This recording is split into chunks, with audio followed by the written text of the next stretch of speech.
Welcome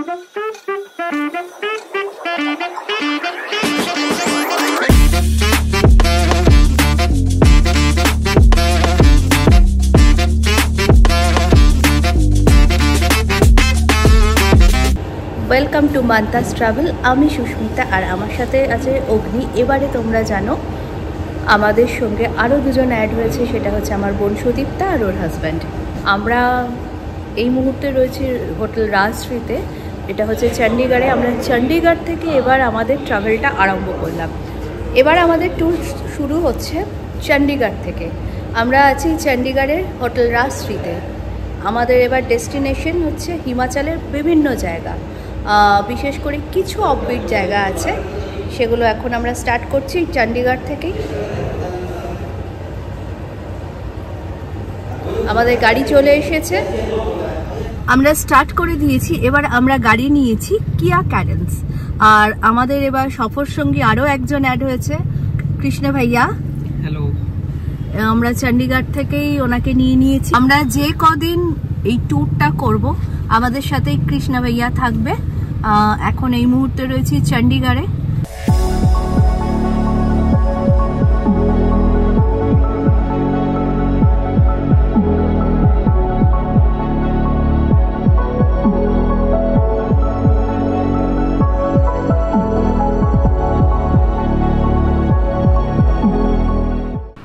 আমরা একটা জায়গায় দাঁড়িয়েছি, জায়গাটার নাম হচ্ছে ভারতগড়।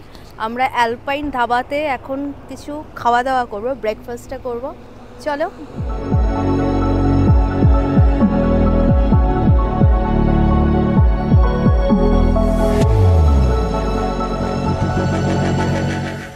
এখন আমরা অ্যালপাইন ধাবাতে বসে আলু পেঁয়াজ পরাঠা অর্ডার করেছি আর কফি।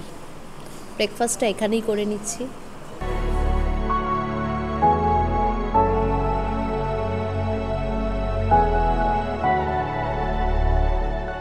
প্লেট সাজিয়ে নিয়েছি, এবার খাবো। পরাঠার সাথে দই দিয়ে আর আচার দিয়ে এক্সিলেন্ট, জাস্ট ওয়াও। এই চণ্ডীগড় থেকে কোথাও যেতে হলে রাস্তায় কিন্তু এই খাওয়াটা মাস্ট। তারপর আগেরবারও আমরা যখন সিমলা গেছিলাম দেখিয়েছি যে এখানের রেস্টুরেন্টগুলোতে খুব ভালো আলু পরাঠা পাওয়া যায়, সঙ্গে যে ডেয়ারি প্রোডাক্টগুলো সেগুলোও খুব ভালো।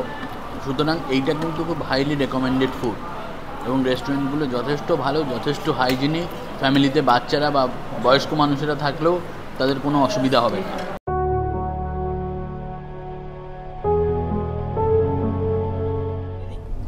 আজকে আমরা হিমাচলের দিকে যাচ্ছি, তোমরা জানো। আমাদের আজকের ফার্স্ট ডেস্টিনেশন হচ্ছে গুসাইনি। গুসাইনিতে এখন চলেছি। আমরা খাওয়া দাওয়া করে নিয়েছি, ব্রেকফাস্ট ভীষণ সুন্দর ছিল খাওয়া দাওয়া। এখন চললাম গুসাইনি। আজকে একটু মেঘলা ওয়েদার, বাইরে ঝিরঝির করে বৃষ্টি পড়ছে। এইখানকার রাস্তাঘাট কিন্তু ভীষণ সুন্দর, ভীষণ পরিষ্কার পরিচ্ছন্ন, আর একটু একটু ঠান্ডাও লাগছে, জ্যাকেট পরে নিয়েছি।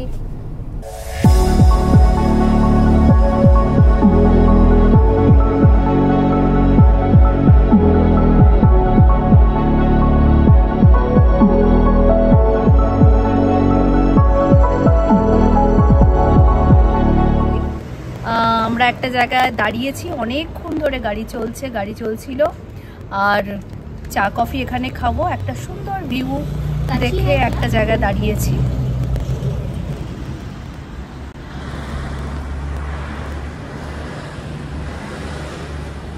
Hotel moon and restaurant. এই যে আমাদের গাড়ি, কেনাকাটা চলছে।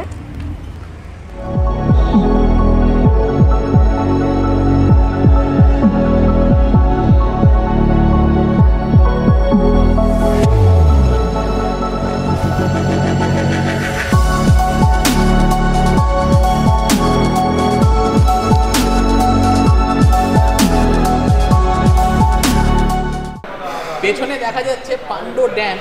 এই ড্যামের সামনে বসে বসে মুন রেস্টুরেন্টে বসে আমরা চা খাচ্ছি। ম্যাগি অর্ডার দিয়েছি, ম্যাগি আসছে, দারুণ লাগছে। একদম আমাদের ডান হাতের কাছের এখান দিয়ে ড্যামটাকে আমরা দেখতে পাচ্ছি। চলে এসেছে চিকেন ম্যাগি।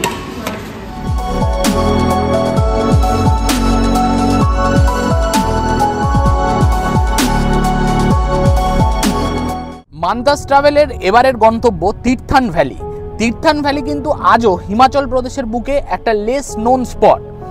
এই তীর্থান ভ্যালিতে আমরা যাচ্ছি চণ্ডীগড় থেকে, আমাদের যাত্রা শুরু করেছি। চণ্ডীগড় থেকে এটা দূরত্ব মোটামুটি 250 কিলোমিটার এবং যেতে টাইম লাগে আনুমানিক 5 থেকে 6 ঘন্টা।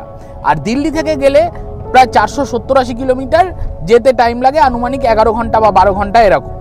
এই চণ্ডীগড় থেকে যে রাস্তাটা মানালির দিকে গেছে, চণ্ডীগড় মানালি হাইওয়ে, সেই রাস্তাটা দিয়েই আমাদের যেতে হবে। সেখানে ভুন্টারের একটু আগে থেকে আউট বলে একটা জায়গা আছে, সেখান থেকে আমরা চলে যাব তীর্থান ভ্যালির দিকে। এখন এই তীর্থান ভ্যালি জায়গাটা হচ্ছে মূলত তীর্থান নদীর তীরে কয়েকটা খুব অখ্যাত গ্রাম রয়েছে, যেগুলোর সিনিক বিউটি অসাধারণ, একদম প্রকৃতির কোলে থাকা যাবে। যেমন জিভি, সোজা, গুসাইনি, রোপা, এই রকম কিছু জায়গাতে আমরা থাকবো, ঘুরবো আগামী কয়েকদিন। এবং এই তীর্থান ভ্যালিতে রয়েছে the great Himalayan national park, যে ন্যাশনাল পার্কটাকেও আমরা এক্সপ্লোর করব। এবং এই ন্যাশনাল পার্কটা কিন্তু একটা ইউনেস্কো ওয়ার্ল্ড হেরিটেজ সাইট। এই ন্যাশনাল পার্কটা সম্বন্ধে আমরা যখন যাব তখন ডিটেলে জানাবো। আপাতত চলুন আমাদের সঙ্গে, অপূর্ব সুন্দর রাস্তা দিয়ে আমরা এগিয়ে যাচ্ছি তীর্থান ভ্যালির দিকে।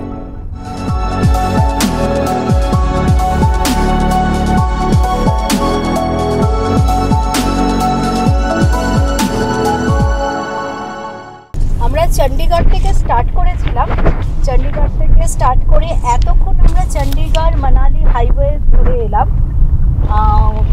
এরপর আমরা বাঁদিকে মানালির দিকটা আমরা বাদ রেখে ডান দিকে সোজা চলে এলাম। এটা হচ্ছে তীর্থাং ভ্যালির দিকে যাচ্ছে, সিঙ্গেল রোড। এখন আমরা তীর্থাং ভ্যালির দিকে যাচ্ছি।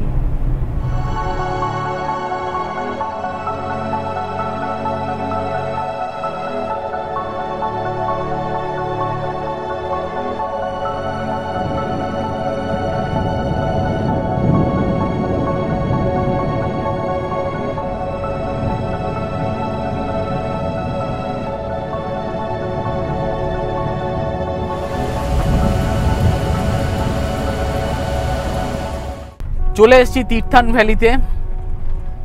দুদিক একদম ঘন সবুজ, মানুষজন কম, রাস্তা সরু, অপূর্ব সুন্দর কয়েকটা গ্রামের মধ্য দিয়ে আমরা একের পর এক চলেছি। একটু আগে আমরা বানজার ক্রস করলাম, এখন একটু আগে দেখালো এখান থেকে গুসাইনি হচ্ছে 6 কিলোমিটার। আমরা যেখানে থাকবো সেই জায়গাটা হচ্ছে রোপা বলে একটা জায়গাতে। এটাও এই তীর্থান ভ্যালিরই একটা গ্রাম। এবং আমরা মাঝে মাঝেই দেখতে পাচ্ছি, ভিডিওতে দেখাচ্ছিও, যে আমাদের বাপাস দিয়ে চলে যাচ্ছে তীর্থান নদী, যেটা ভীষণ খরস্রোতা। এখন কয়েকদিন আগেই ভালো পরিমাণ বৃষ্টি হয়ে গেছে। ছোট ছোট কিছু জনপদ এখানে রয়েছে। এই সুন্দর প্রকৃতির মধ্য দিয়ে আমরা যাচ্ছি, গিয়ে পৌঁছে জায়গাটা দেখাচ্ছি যেখানে আমরা থাকবো, জায়গাটা কেমন, কিভাবে আমরা তীর্থানকে এক্সপ্লোর করতে পারি, আরও প্রকৃতির কাছাকাছি যেতে পারি। আমরা চলে এসেছি তীর্থাং ভ্যালি। আমরা থাকবো ব্রাইট সাইডে, চলে এসেছি ব্রাইট সাইডে ক্যাম্পাসের মধ্যে, একদম নদীর ধারে। জানি না তোমরা নদীর আওয়াজ পাচ্ছ কি না, তোমাদের সামনে থেকে দেখাই।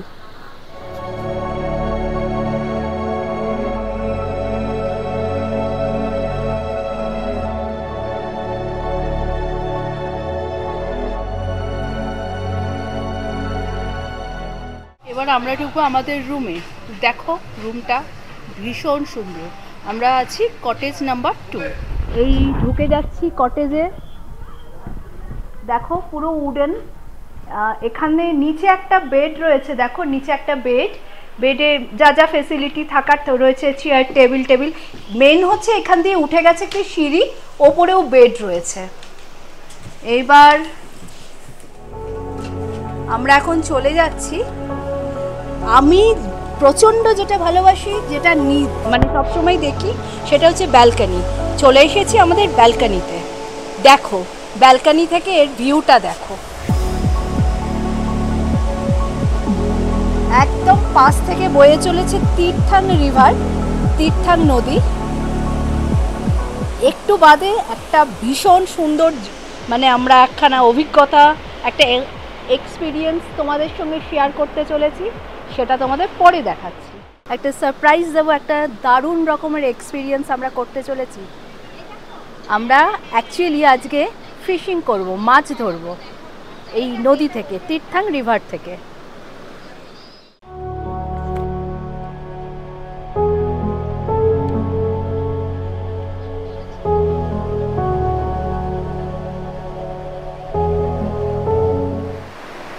এতক্ষণ তোমাদের দেখাচ্ছিলাম ব্যালকনি থেকে তীর্থাং রিভার, এখন আমি চলে এসেছি একদম সামনে, তীর্থাং রিভারের একদম সামনে। কি অপূর্ব দৃশ্য দেখো। এরপরে তোমাদের এখানকার বেশ কিছু গল্প আমি বলবো। এইখানে একটা ওঠার জায়গা আছে, একটা প্ল্যাটফর্ম মতো করা আছে, এইখানটায় উঠলে খুব সুন্দর একটা ভিউ পাওয়া যায়। এখানে উঠে আমরা, এইটা আমাদের রিসোর্টটা, আমাদের রুমটা উপরে, এটা হচ্ছে তীর্থান রিভারটা।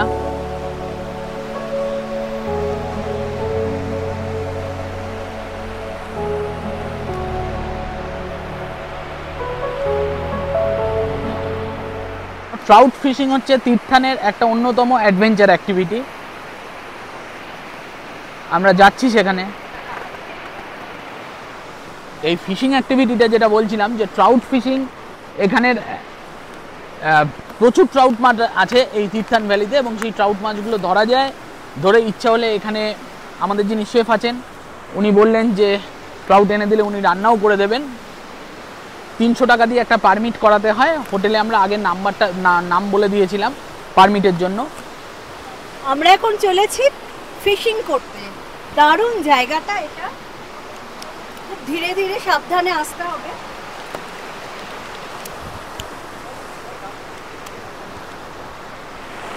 এবার চলে এসেছি নদীর একদম পাশে, আর এখানে আমরা ফিশিং করতে এসেছি। অলরেডি অগ্নি স্টার্ট করে দিয়েছে ফিশিং, আমিও চেষ্টা করব। আর আরেকটা হচ্ছে, এখানে কিন্তু যদি আমরা মাছ পাই, ট্রাউট মাছ, তাহলে এখানে ভেজেও খাবো। দেখা যাক পাই কিনা।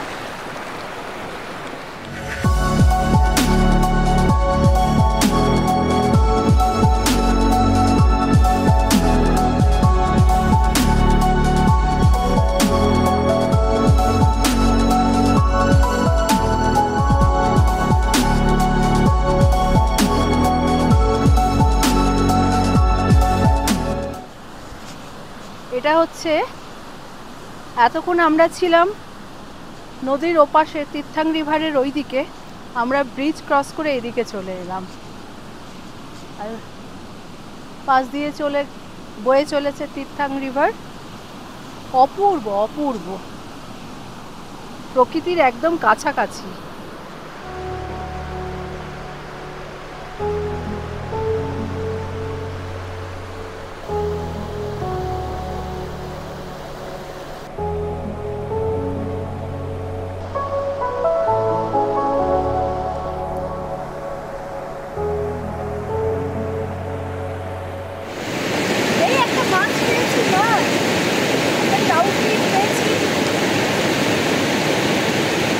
এই মাছটাকে একটু সামনে থেকে দেখাই। এই যে মাছটা, এটা কিন্তু এটার মধ্যে এরকম লাল লাল কালো কালো একটা ডটেড, এটা গোল্ডেন ব্রাউন ট্রাউট বলা হয়। এখানে প্রচুর ট্রাউট ফার্ম আছে। এটা ছোট ট্রাউট একটা। আমরা ফিশিং করে ফিশগুলো শেফের কাছে দিয়ে আমরা চলে এলাম ইভিনিং স্ন্যাক্সের জন্য। আমাদের चा और अनियन पकौड़ा चले एसेছে। भैया आपका नाम क्या है? জয়প্রকাশ। हाँ, জয়প্রকাশ। জয়প্রকাশ ভাইয়া নিয়ে চলে এসেছে। এটা হচ্ছে অনিয়ন পকোড়া আর 4 কাপ চা।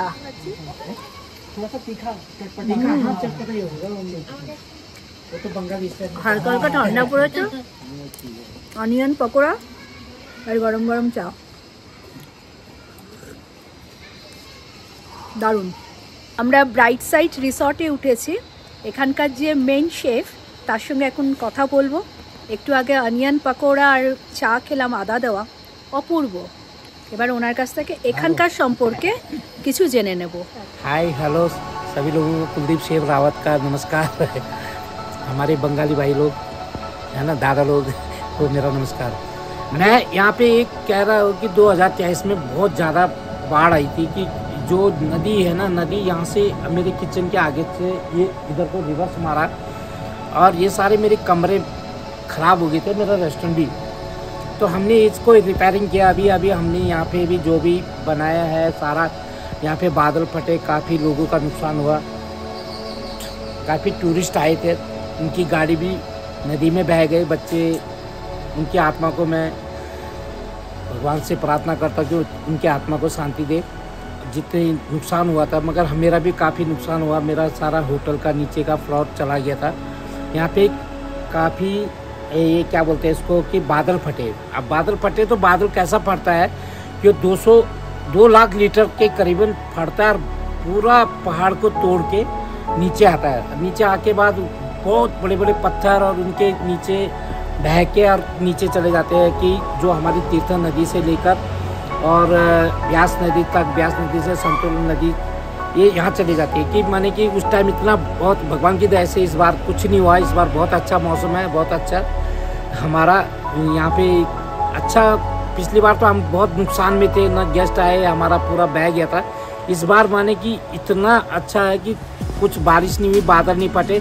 बारिश हुई मगर बादल नहीं फटे, जिसके कारण से नुकसान नहीं हुआ। और हमारे यहाँ से कोलकाता, बेंगलोर, हैदराबाद, चेन्नई, महाराष्ट्र और दिल्ली, गुड़गांव, नोएडा, यहाँ से अभी हमारे क्लाइंट बहुत आ रहे हैं। अच्छा चल रहा है और अच्छी तरह से। ये लोग भी आए हैं कलकत्ता से, ये लोग भी बहुत एंजॉय किया। इन्होंने अभी दिन में आए, दिन में आके एंजॉय किया, अपना नहा धो के और पूरा रिवर साइड किया, इधर के अभी ऑनियन पकौड़ा, चाय पिया और बहुत एंजॉय किया। और रात को भी इनको मैं बहुत एंजॉय देने वाला हूँ ट्रॉट फिश की। और मेरा जो बासा फिश है बिना कांटे वाला, उसका भी मैं कुछ बनाने वाला हूँ मैडम लोगों के लिए और सर लोगों के लिए। मैं इनका धन्यवाद करता हूँ और ये हमारी रेस्टोरेंट में आके फुल एंजॉय करें और खाने का लुत्फ उठाएं। थैंक यू, धन्यवाद। বাইরে চা পাকোড়া এসব খেয়ে আমরা চলে এসেছি রুমে, একটু বসলাম, রেস্ট নিলাম। এবার আমরা খাবো ইভিনিং স্ন্যাক্স হিসাবে ট্রাউট ফিশ। দেখো, যে ট্রাউট ফিশ আমরা বিকেলে ধরেছিলাম তার সাথে আরও কিছু ফিশ অ্যাড হয়ে সেগুলো কুকড হয়ে চলে এসেছে আমাদের সামনের প্লেটে। এই ট্রাউট ফিশটা বেশ সুন্দর করে ফ্রাই করা হয়েছে, মশালা ট্রাউট ফিশ। ট্রাউট ফিশের পর এবার এলো বাসা ফিশ ফ্রাই। তীর্থান এক সত্যি স্বপ্নের মতো সুন্দর জায়গা, আর এইরকম অফবিট লোকেশনে প্রকৃতিকে যেন আরও কাছ থেকে পাওয়া যায়। এখানে বিখ্যাত great Himalayan national park trekking শুরু হয় গুসাইনি নামে এক গ্রাম থেকে, যেটা ঠিক আমাদের হোটেলের পাশেই। এই ভিডিওটা তোমাদের কেমন লাগলো? আরও রোমাঞ্চকর, আরও সুন্দর প্রকৃতির মাঝে দেখা হচ্ছে নেক্সট এপিসোডে তোমাদের সাথে। এই ভিডিওটা ভালো লাগলে লাইক, শেয়ার অ্যান্ড কমেন্ট করবে। আর যারা এখনও আমার চ্যানেল সাবস্ক্রাইব করোনি তারা সাবস্ক্রাইব করে দেবে। সঙ্গে থেকো। টাটা।